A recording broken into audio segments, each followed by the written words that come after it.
உயர்வு குறித்து மருத்துவர்கள் பல்வேறு கோரிக்கைகளை முன்வைத்திருந்த நிலையில் தற்போது அதனை பரிசீலனை செய்ய குழு ஒன்று அமைக்கப்பட்டிருக்கிறது. தொடர்ந்து மருத்துவர்கள் ஊதிய உயர்வு கோரிக்கைகளை முன்வைத்து வந்தனர். இந்நிலையில் அதனை பரிசீலிப்பதற்காக குழு ஒன்று அமைக்கப்பட்டிருக்கிறது. ஊதிய உயர்வு உள்ளிட்ட மருத்துவர்களின் பல்வேறு கோரிக்கைகள் நாளுக்கு நாள் அதிகரித்து வரும் நிலையில் அதனை பரிசீலிப்பதற்காக குழு ஒன்று அமைக்கப்பட்டிருக்கிறது. 3 பேர் கொண்ட குழுவை அமைத்து மருத்துவம் மற்றும் மக்கள் நல்வாழ்வுத்துறை செயலாளர் தற்போது உத்தரவு பிறப்பித்திருக்கிறார். மருத்துவர்களின் கோரிக்கை தொடர்பாக விரிவாக ஆய்வு செய்து அறிக்கை அளித்த பிறகு நடவடிக்கை எடுக்கப்படும் என்றும் கூறப்பட்டிருக்கிறது. பொது சுகாதாரம் மற்றும் நோய் தடுப்புத்துறை இயக்குநர், மருத்துவ கல்வி மற்றும் ஆராய்ச்சி இயக்குநர் குழுவில் இடம்பெற்றுள்ளனர். மருத்துவம் மற்றும் ஊரக நலப்பணிகள் துறை இயக்குநரும் குழுவில் இடம்பெற்றுள்ளார். ஊதிய உயர்வு கோரிக்கைகள் மருத்துவர்கள் வைத்துள்ள நிலையில் அதனை பரிசீலிப்பதற்காக குழு அமைக்கப்பட்டிருக்கிறது.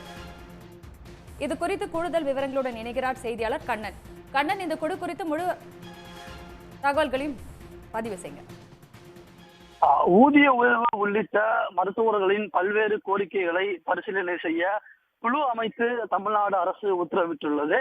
மருத்துவர்களுக்கு பணிமூப்பு அடிப்படையில் ஊதிய உயர்வு வழங்குவது தொடர்பாக 2009ஆம் ஆண்டு அரசாணை ஒன்று வெளியிடப்பட்டது.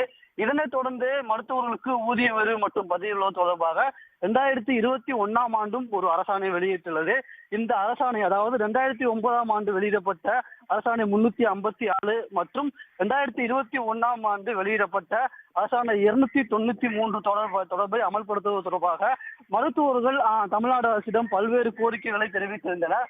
இந்த கோரிக்கைகள் தொடர்பாக பரிசீலனை செய்ய குழு அமைத்து தமிழ்நாடு அரசு உத்தரவிட்டுள்ளது. இந்த குழுவில் பொது சுகாதாரம் மற்றும் நோய் தடுப்புத்துறை இயக்குனர், மருத்துவ கல்வி மற்றும் ஆராய்ச்சி இயக்குனர், மருத்துவம் மற்றும் ஊரக நலப்பணிகள் துறை இயக்குனர் உள்ளிட்ட 3 பேரை கொண்ட குழுவானது அமைக்கப்பட்டுள்ளது. இந்த குழுவானது மருத்துவரின் கோரிக்கையை விரிவாக ஆராய்ந்து, அதாவது மருத்துவரின் கோரிக்கையை இன்டெப்த் என்ற அளவில் ஆராய்ந்து அது தொடர்பான அறிக்கையை தமிழக அரசிற்கு அளிக்க வேண்டும் என்று தமிழ்நாடு மருத்துவ மற்றும் மக்கள் நல்வாழ்வுத்துறை செயலாளர் ரன்தீப் சிங் பேடி வெளியிட்டுள்ள உத்தரவில் கூறப்பட்டுள்ளது. தகவல்களுக்கு நன்றி கண்ணன். உடனுக்குடன் செய்திகளை தெரிந்து கொள்ள சன் நியூஸ் பெல் ஐகானை கிளிக் பண்ணுங்க.